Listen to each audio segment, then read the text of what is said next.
আছে।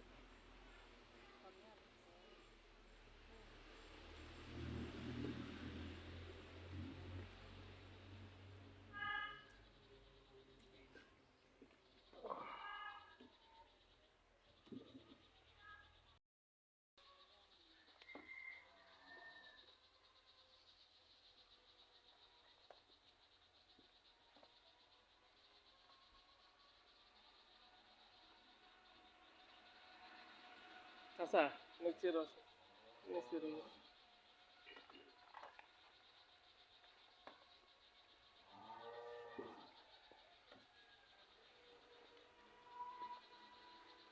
এই বইগুলো খাতাটা নিয়ে আসলে না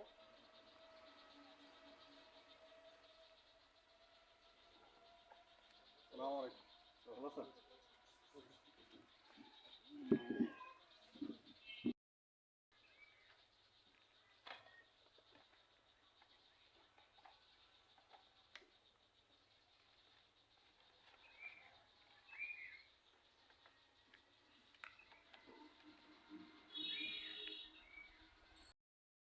আপনারা সবাই ভালো আছেন? জি আলহামদুলিল্লাহ ভালো আছি স্যার।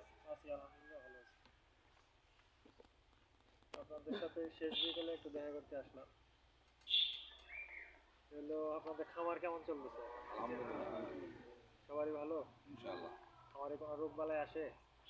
এই মোটামুটি ব্যথা কম তো স্যার আছে। আসে স্যার। কি কি আসে এখন?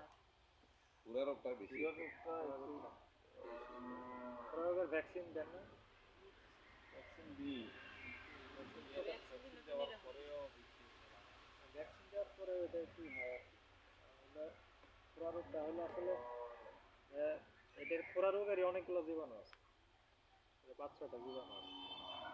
আমাদের বাংলাদেশে যে ভ্যাকসিনগুলো তৈরি করা হয় এটা তিনটা দিয়ে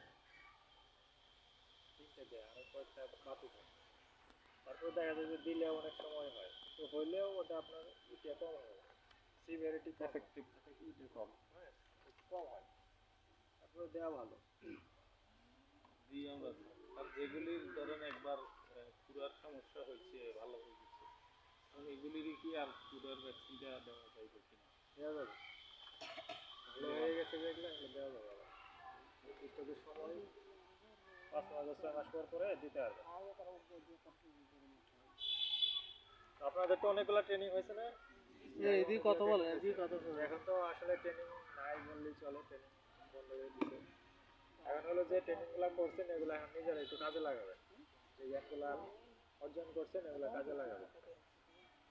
আর নিজেরা এইভাবে একটা মিটিং করবেন প্রতি মাসে, আপনাদের খামারের কি কি সমস্যা, হ্যাঁ ওই সমস্যা থেকে কিভাবে সমাধান পাইছেন, এটা এইখানে আইসে এইভাবে একদিন একটা মিটিং করে এটা সমস্যা সমাধানের কথাগুলো আলোচনা করবেন, নিজেরটা করবেন আরেকজনের শুনবে, তাহলে সে এখান থেকে একটা সমাধান পাবে।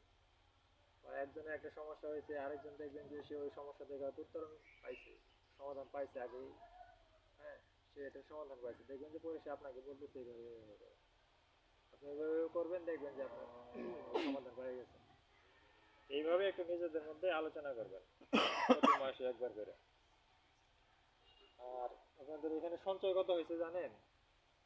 আপনাদের সমিতিতে সঞ্চয় কত হয়েছে বা ব্যাংকে কত টাকা টোটাল জমছে এটা জানেন?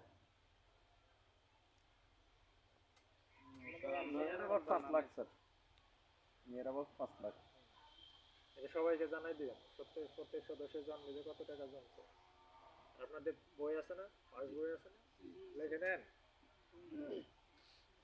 ওটাতে নিয়মিত লিখে নেবেন যত করে সঞ্চয় করতেছেন। হ্যাঁ এটা লিখে নেবেন। স্যার ওই যে অফিসে নিছিল যে ইয়ে করার জন্য। হ্যাঁ হ্যাঁ আর দেওয়া হয় না আর কি, মাঝখানে তো একটু গ্যাপ করছে হ্যাঁ, দেওয়া এই হয় যে না। এটা নিজেরা খোঁজ খবর রাখবেন। আর এই টাকাটা তো ব্যাংকে অলস ফেলায় রেখে তো লাভ নাই। জি স্যার। আপনারা এখন এটা একটু পারলে নিজেরা বসে আলোচনা করে যে কিভাবে কাজে লাগানো যায়, এটা একটা বুদ্ধি রাখবেন। হয়তো একজনকে 1 টাকা কিনে দিলেন, সেখান থেকে সে এখানে টাকাটা লাভ দিল, কিছু লভ্যাংশ দিল, সে যেটা বেনিফিট পাবে এখান থেকে কিছু একটা দিবে, আর যেটা নিচ্ছে সেটা তো দিবেই, সমিতিতে থাকবে সবারই লাভ হবে।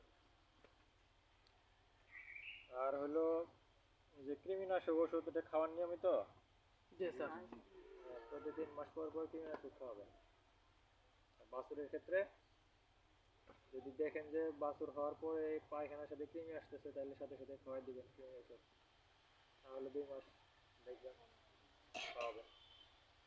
বাছুর যেন পর্যাপ্ত দুধ পায় এটা নিশ্চিত করবেন, ঠিক আছে? বাছুর যেন পর্যাপ্ত দুধ পায়, কারণ হলো বাছুর যদি পর্যাপ্ত দুধ না পায় এটা কিন্তু তার যে যে ভালোভাবে সে বিকশিত হতে পারবে না।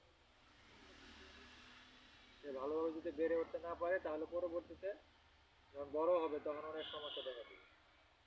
যেমন এই যে একটা হলো যে হিটে আসা, যদি শরীরে যদি ঠিক মতো না হয় তাহলে দেখবেন যে এটা হিটে দেরিতে আসতেছে, তারপরে নিয়মিত যে কনসিভ করতেছে, ঠিক আছে? এই সমস্যাগুলো দেখা দিচ্ছে।